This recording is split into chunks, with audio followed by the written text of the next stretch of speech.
여러분 안녕하세요. 재미있고 유익한 고전 단편소설 시간이 돌아왔습니다. 오늘 들려드릴 이야기의 제목은 증생지몽이라고 붙여봤어요. 증생이라는 선비가 잠깐 잠든 사이에 꾼 꿈 이야기입니다.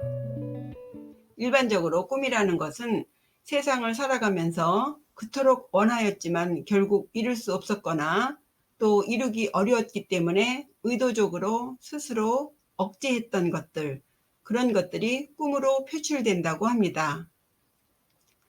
주인공 증씨가 평소에 원하는 것이 무엇이었을까요?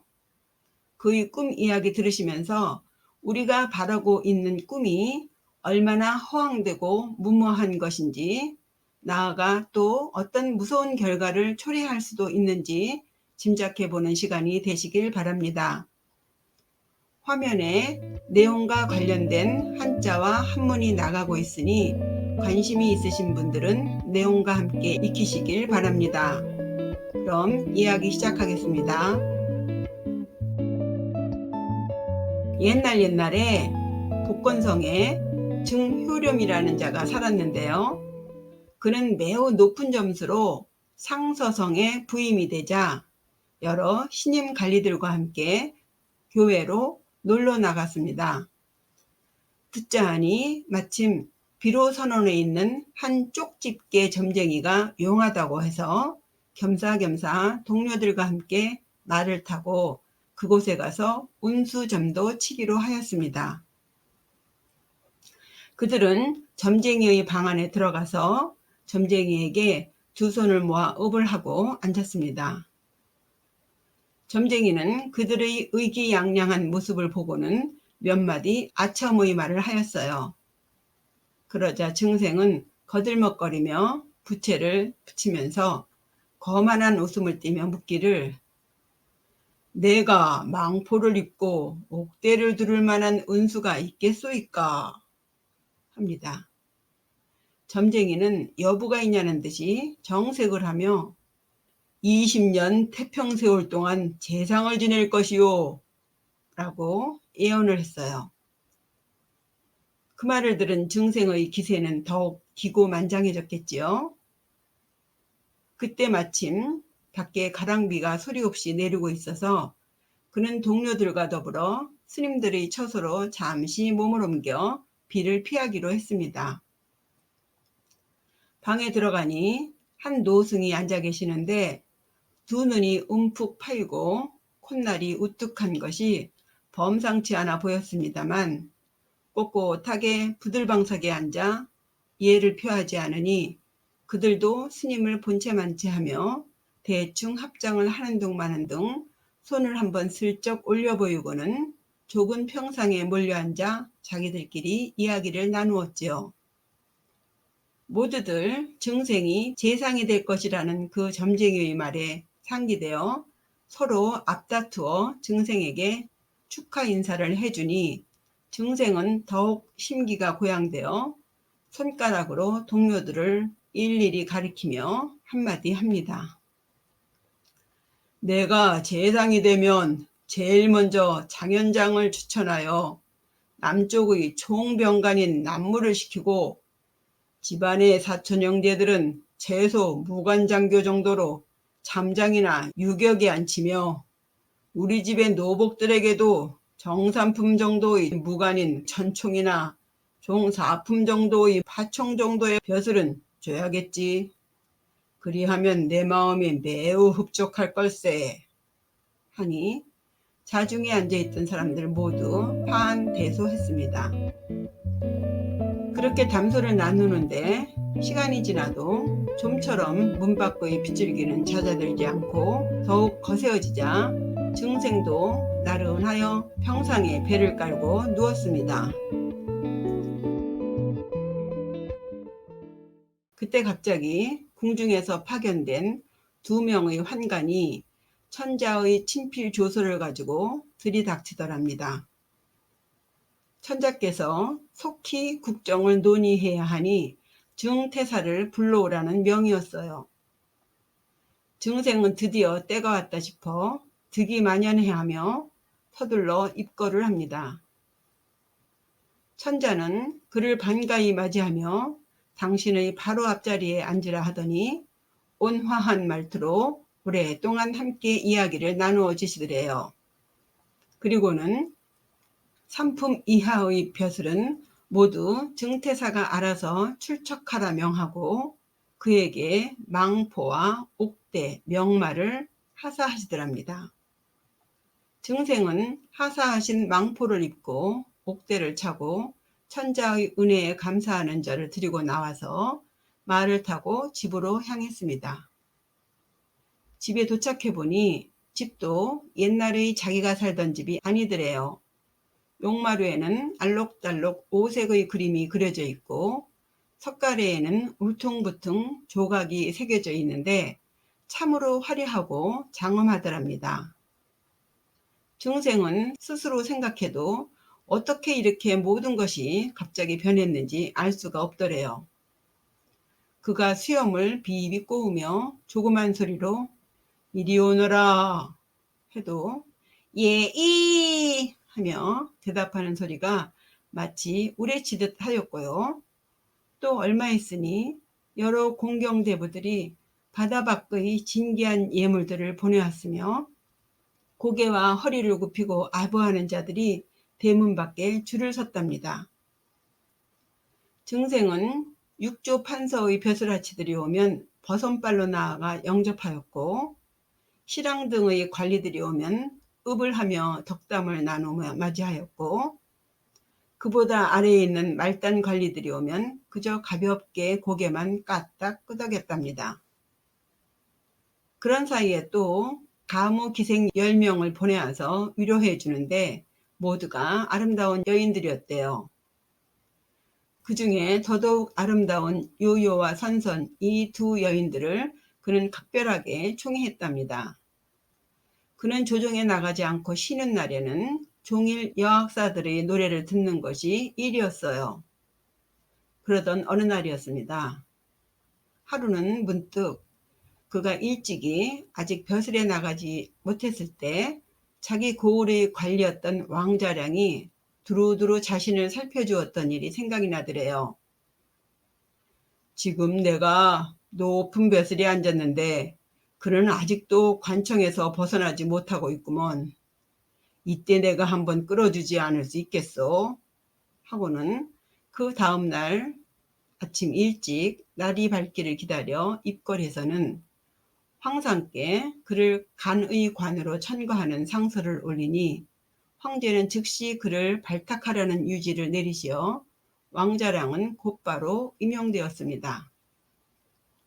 또 곽태복이라는 자가 있었는데 일찍이 자신을 배관시하며 홀대한 일이 생각이 났어요. 당장에 여급관과 시어사인 진창에게 자신의 의향을 전하자 그 다음 날부터 곽태복을 탄핵하라는 상소가 빗발치듯 올라오더니 결국 천자의 삭탈관직의 명을 받들어 옷을 벗고 떠나게 되었습니다. 이렇게 그는 과거의 은혜와 원수를 다 갚고 나자 사뭇 마음이 상쾌하였답니다. 또 하루는 증생이 교회로 행차를 하는데 어떤 술 취한 작자가 마침 그의 의장대와 딱 부딪히는 사건이 있었대요. 그는 즉시 사람을 시켜 그 작자를 결박하여 경윤에 넘겨서 기어코 곤장을 맞고 죽게 하였습니다. 그러니 전답과 가옥이 질비하게 많은 부자들은 모두 그의 세도를 두려워하며 기름진 전답들을 알아서 갖다 바치니 그의 재산은 국가의 부와 거의 맞먹을 정도가 되었답니다. 그런데 얼마 후 무슨 일인지 그가 그토록 총애하던 요요와 선선이 잇따라 명을 달리하더래요. 그는 아침 저녁으로 그녀들을 그리워하며 슬퍼하였지요. 그러다가 문득 예전 향리에 살 적에 동쪽 이웃집에 살던 아리따운 아가씨가 생각났습니다. 그는 늘 그녀를 첩으로 삼고 살고 싶었지만 재주가 없어서 뜻을 이루지 못했었는데 지금이라면 충분히 그 소원을 이룰 수 있을 것 같았어요. 해서 그는 몇 명의 노련한 하인들을 시켜 그 집에 강제로 납치를 보냈죠. 그러자 얼마 안 가서 하인들이 한 대의 등나무 교자에 그 아가씨를 맞들고 데리고 왔는데, 옛날 멀리서 바라보았던 때와 비교해보면 더더욱 농염하게 아름다운 여인이 되어 있었답니다. 이쯤 돼 보니 스스로 자신의 한평생을 돌아보아 바라던 것 뭐 하나 빠진 것 없이 모두 이룬 만족스러운 일생이었대요. 그렇게 다시 한 해가 지났어요. 그런데 점차 조정의 분위기가 심상치 않게 돌아가는 것 같습니다. 관리들이 삼삼오오 모여서 수군덕거리는 것이 은근히 증생을 비난하는 것 같더래요. 하지만 그들은 증생의 주변에 마치 창이나 말을 줄지어 세워놓은 것처럼 그의 위세에 화가 미칠까 두려워 감히 바른 말을 못하니, 증생은 자신의 고상한 정치와 왕성한 기운을 뽐내면서 전혀 그런 것들을 염두에 두지 않았습니다. 그러나 그 와중에도 포청천 같은 용도 학사가 있었으니 그런 황제에게 증생의 재상을 낱낱이 밝히는 상소를 올리게 됩니다. 그 대략의 내용은 다음과 같아요. 삼가하려옵나이다. 신이 보건대 증 아무개는 본디 술이나 마시고 노름이나 하던 무례한으로서 희정잡배에 불과하옵니다. 그럼에도 우연한 말 한마디가 황상의 뜻에 흡족하여 영광스럽게도 성운을 입더니 그 아비와 아들이 모두 고관의 자리에 올라 황상의 극진한 총애를 받게 되었나이다. 하지만 정수리부터 발꿈치까지 온몸을 던져 황상의 은혜에 만분의 일이나마 보답할 생각을 하기는커녕 도리어 가슴속에 방자한 마음을 품고는 황상의 위엄과 은혜를 이용하여 위력으로 벌을 내리기도 하고 복록을 베풀어 상을 내리기도 하나이다. 그러니 그의 죽을 죄는 머리카락을 다 뽑아 헤아린다 해도 셀 수 없을 지경에 이르렀사옵니다. 조정의 관직이나 술의 의복 등은 모두 자신의 기화로 삼고, 공석이 되는 관직은 그 경중에 맞는 값을 매겨 매간매직을 일삼으니 공경대부와 장군들이 모두들 그의 집 문전으로 달려가 관직의 값을 헤아려 뇌물을 주며 연줄대기에 급급하옵나이다. 이는 엄연히 물건을 등에 주고 다니며 파는 장사치와 다를 것이 없는 바, 그의 코 밑에까지 달라붙어 아부하고 멀리 그의 수레가 일으키는 먼지에도 절을 하는 자가 다 수로 헤아릴 수 없게 되었사옵니다. 혹 걸출한 선비나 현명한 신하라 하여도 그에게 아부하지 않으면 가볍게는 한직으로 내쫓거나 심하게는 삭탈간직하여 변명으로 강등시켰으며, 또 심지어는 조그마한 힘이나마 자신을 편들지 않았다 하여 사슴을 가리켜 말이라고 해야 하는 지록지마의 관계를 걸어 멀리 승량이나 이리가 사는 황량한 땅으로 유배시키기도 하나이다. 그러니 문무백관들 모두 이 증생의 횡포를 한심하게 생각하고 있어 조정은 이 때문에 나날이 고립돼 가고 있사옵니다. 게다가 백성들의 기름진 땅을 제멋대로 잠식하고 양가의 여자들을 강제로 데려다 첩으로 삼고 있으니 증생의 이 흉악한 악기와 원한이 깜깜하게 하늘의 해를 가리고 있나이다.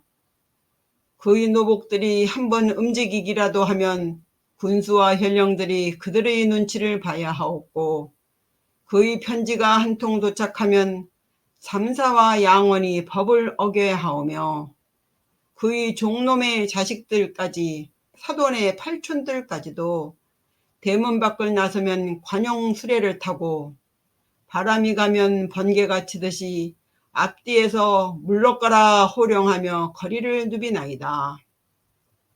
행여 지방에서 바치는 곡물이 조금만이라도 늦으면 말을 타고 득달같이 달려와 채찍을 휘두르옵니다.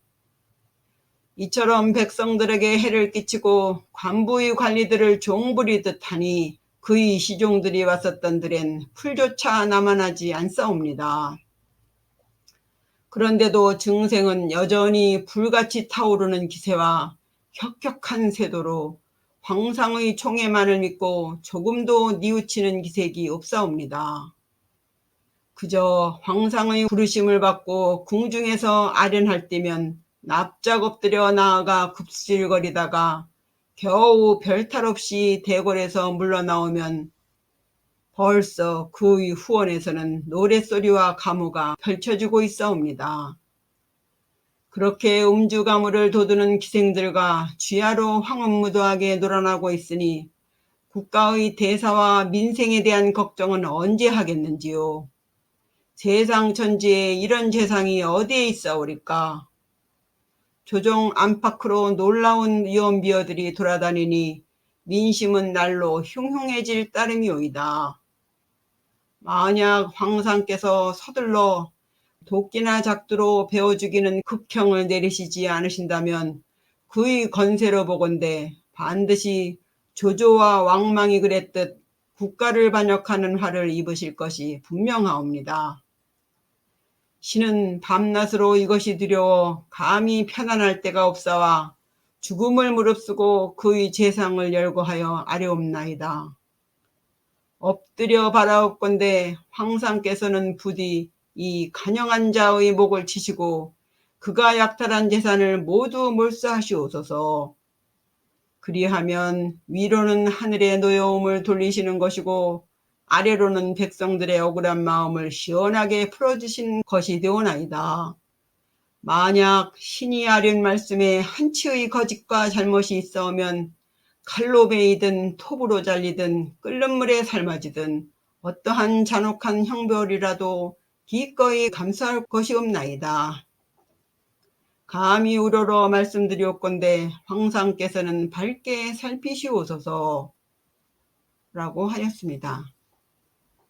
증생은 위와 같은 상소가 올라갔다는 말을 듣자 놀랍고 두려워 마치 얼음물을 마시기라도 한 것처럼 벌벌 떨었습니다. 그러나 다행히도 황제는 너그럽게 관용을 베풀어 상소를 보류한 채 아래로 내려보내지 않았대요. 그러자 또 얼마 안 가서 과와 도, 구경 등의 각급 관리들이 잇따라 그를 탄핵하는 상소를 올리고 심지어 예전에 문전에서 절을 하며 그를 양아버지라고 불렀던 자들조차 완전히 안면을 바꾸고 그를 공격하고 나섰습니다. 그러니 결국 증생은 황상의 명을 받들어 가산이 몰수되고 운남군으로 충원되었으며 이때 평양태수였던 그의 아들도 잡아다가 신문하라는 어명이 내려져 관리가 이미 파견되었습니다.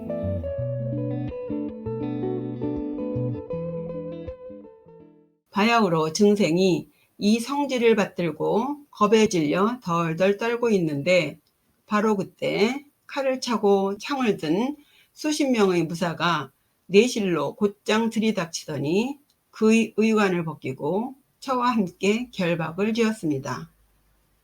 그리고 또 잠시 있더니 몇 사람의 인부들이 그의 재물들을 뜨락으로 내놓는데 금, 은과 수백만 양의 돈꾸러미, 수백 과의 진주며 비치, 만호, 복 등의 보석들, 수천 개의 휘장이며 주렴, 침대 등 집기류들, 또 아이들의 포대기, 옷가지부터 여인들의 신발에 이르기까지 트럭과 계단에 온통 늘어놓았습니다.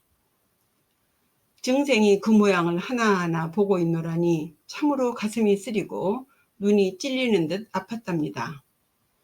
또 잠시 있자니 어떤 사람이 그의 애첩을 끌고 나오는데 머리는 다 풀어 헤쳐지고 애처롭게 우는 옷 같은 얼굴이 창백한 것이 마치 넋이 다 빠진 것 같더래요.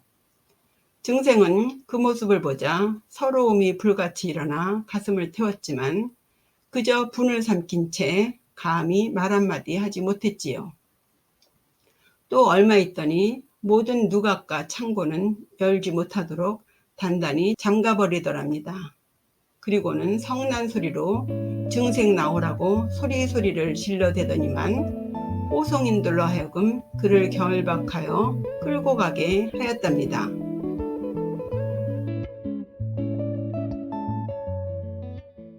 증생 부부는 울음을 삼키며 길을 나서는데 보잘것없는 수레라도 구하여 조금이나마 걸음을 대신하고자 했지만 뜻대로 할 수 없었지요.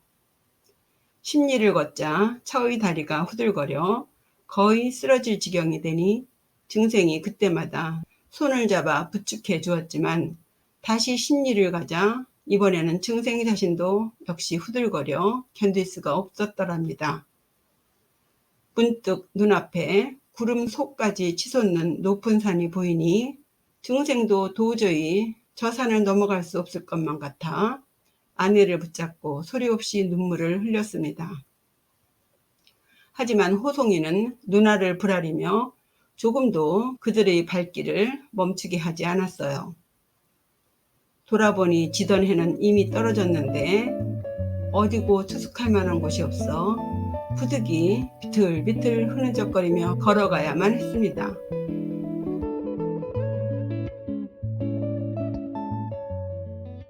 그렇게 산중턱에 이르자 그의 아내는 완전히 기진맥진하여 길모퉁이에 주저앉아 울음을 터뜨렸고 증생 또한 발을 멈추고 한숨 돌리려 하는데 호송인이 산이 떠나가라 고래고래 소리치며 욕을 해댑니다.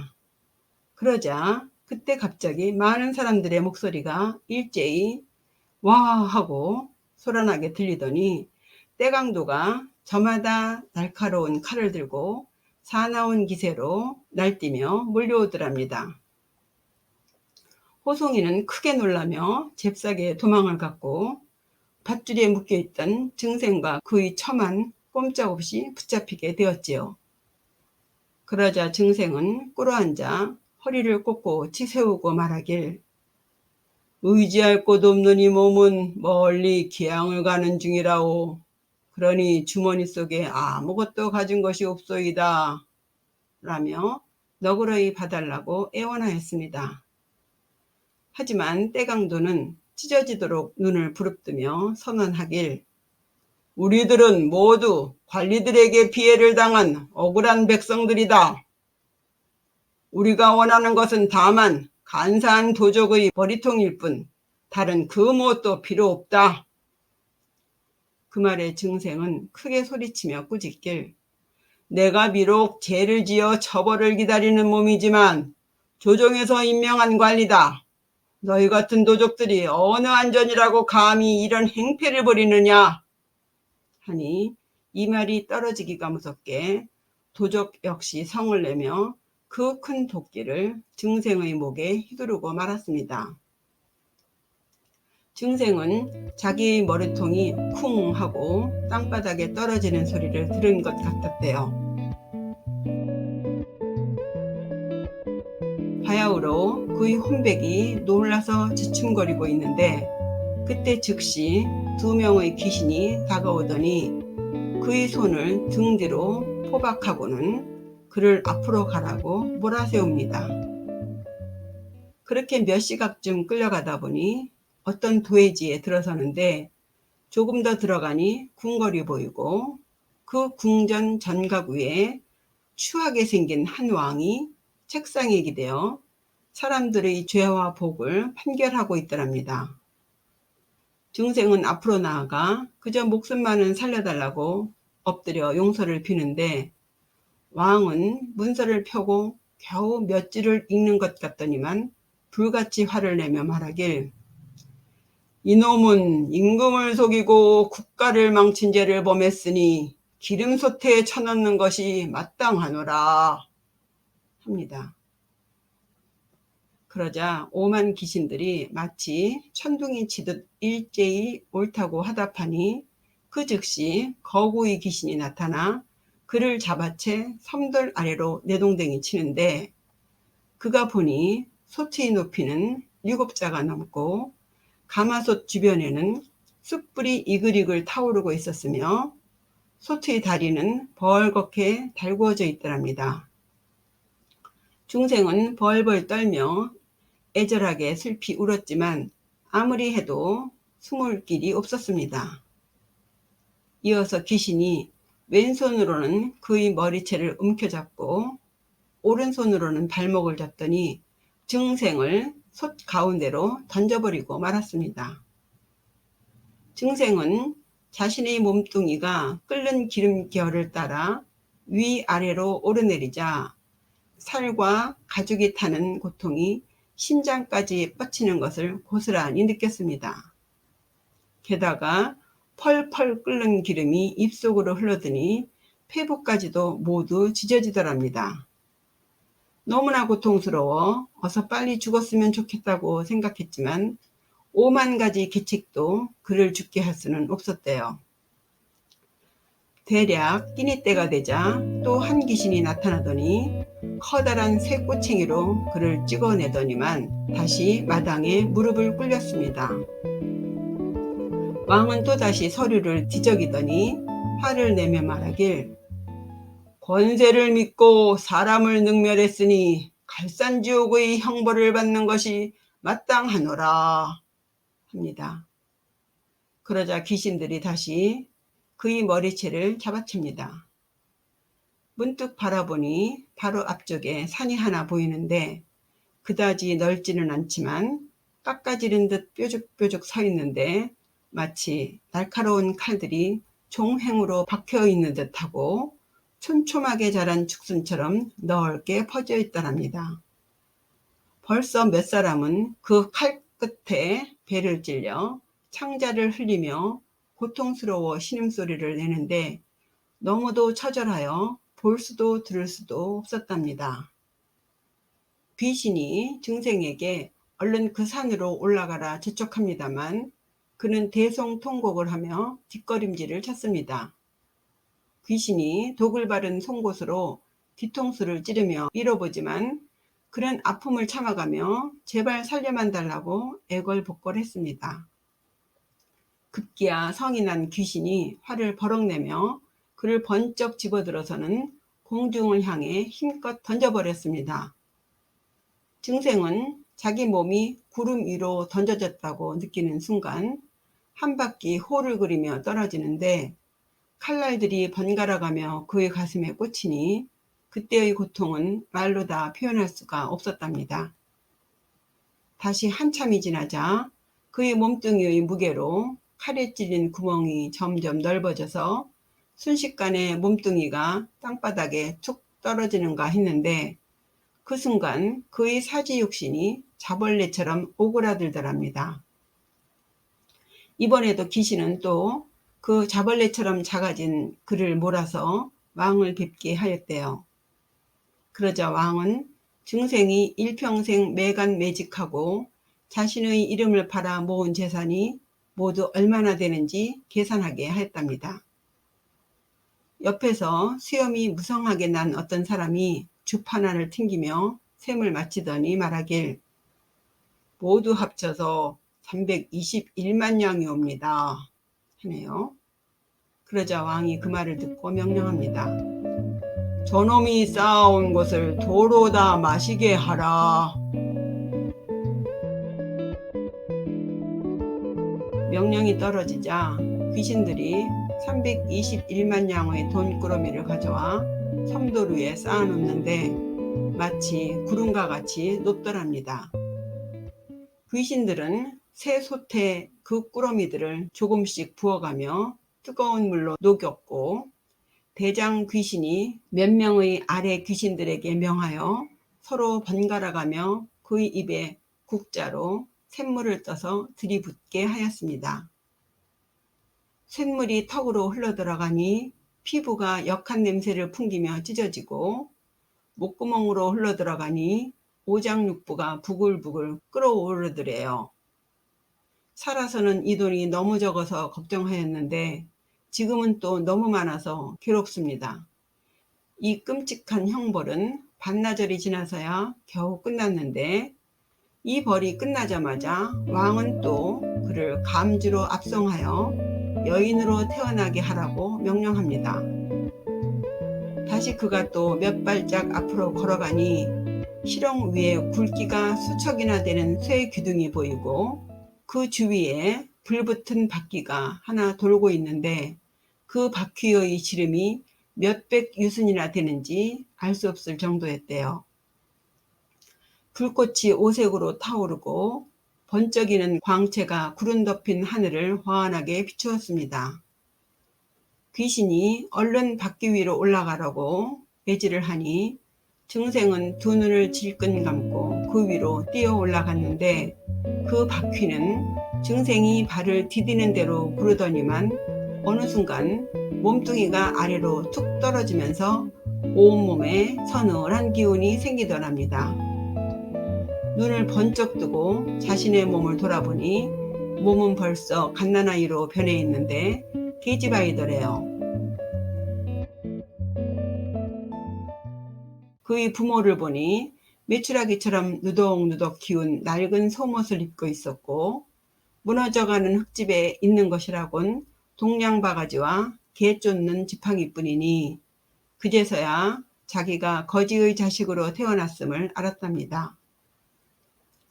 그부터는 날마다 거지 아이들을 따라 동량을 다녔지만 뱃속에서는 항상 꼬르륵 소리가 났고 한 번도 배부르게 실컷 먹을 수도 없었으며 다 떨어진 낡은 옷을 걸쳐서 찬바람이 뼛골을 쑤셔대듯 했답니다. 그렇게 14살까지 고생하며 살다가 고시성의 수재에게 인척으로 팔려가서야 겨우 의복이며 끼니가 그럭저럭 넉넉해져서 스스로 의식을 해결할 수 있게 되었답니다. 하지만 본부인의 성질이 어찌나 표독한지 날마다 매맞는 것이 일이었고 어떤 때는 벌겋게 달군 새꼬창이로 가슴을 지지기도 했답니다. 다행히 남편이 자신을 매우 불쌍히 여기며 사랑해 주어서 다소 마음의 위안으로 삼고 살았대요. 그러던 어느 날이었어요. 그녀의 이웃집에 살던 못된 남자아이가 갑자기 담을 넘어와 그녀를 겁탈하려 하였습니다. 그녀는 전생의 악업으로 이렇게 벌을 받고 살고 있음을 생각하면서 금생에 어떻게 또다시 죄를 짓겠는가 하며 큰 소리를 지르며 울부짖으니 남편과 본부인이 모두 일어나 달려나와서 그 못된 소년이 도망치는 바람에 큰 욕을 피할 수는 있었습니다. 그리고 또 얼마 후 고수재가 그녀의 방에서 잠을 자던 날이었어요. 두 사람은 베개맡에서 도란도란 이야기를 나누는데 문득 그녀는 자신의 서러움과 고초를 남편에게 하소연하고 있었답니다. 그런데 그때 갑자기 벼락치듯한 소리가 나더니 방문이 벌컥 열리면서 두 명의 강도가 칼을 들고 들이닥치더니 고수재의 목을 내리치고는 옷가지와 물건들을 모두 싸가지고 도망가 버렸답니다. 그녀는 이불 속에서 혼자 엎드린 채 감히 아무 소리도 내지 못하고 벌벌 떨다가 이윽고 강도들이 떠나간 뒤에야 고함을 지르며 본부인의 방으로 달려갔습니다. 부인은 크게 놀라며 그녀를 붙잡고 함께 울면서 방 안으로 들어와 사방을 살펴보았습니다.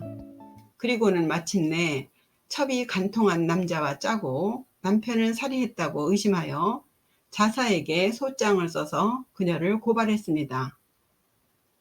자사는 그녀를 엄중히 신문하였는데 결국 가혹한 고문을 견디지 못하여 그녀는 허위 자백을 하면서 모살죄로 확정되어 법에 따라 능지처참에 처해집니다. 꼼짝없이 형장으로 끌려가는 그녀의 마음속은 온통 원통함으로 가득 찼겠지요. 그녀는 끌려가는 동안 내내 펄펄 뛰면서 억울하다고 소리를 질렀는데 저승의 18층 지옥도 이보다 더 암담하지는 않았던 것 같더래요. 참으로 슬프게 그렇게 울부짖고 있는데 그때 그 순간 함께 놀러온 친구들이 그를 부르는 소리가 들렸답니다.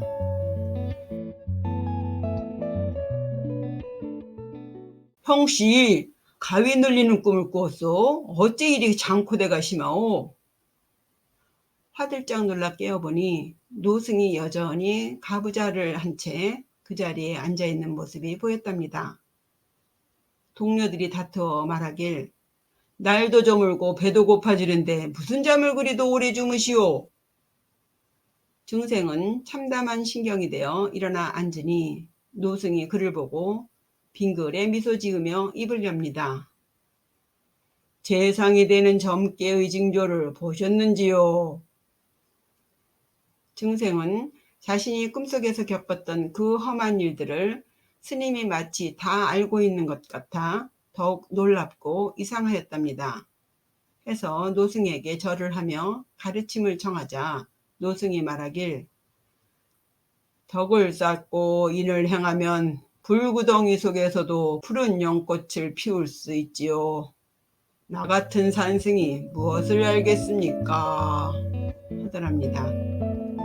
증생은 의기양양하게 왔다가 코가 쏙 빠져 돌아가게 되었습니다.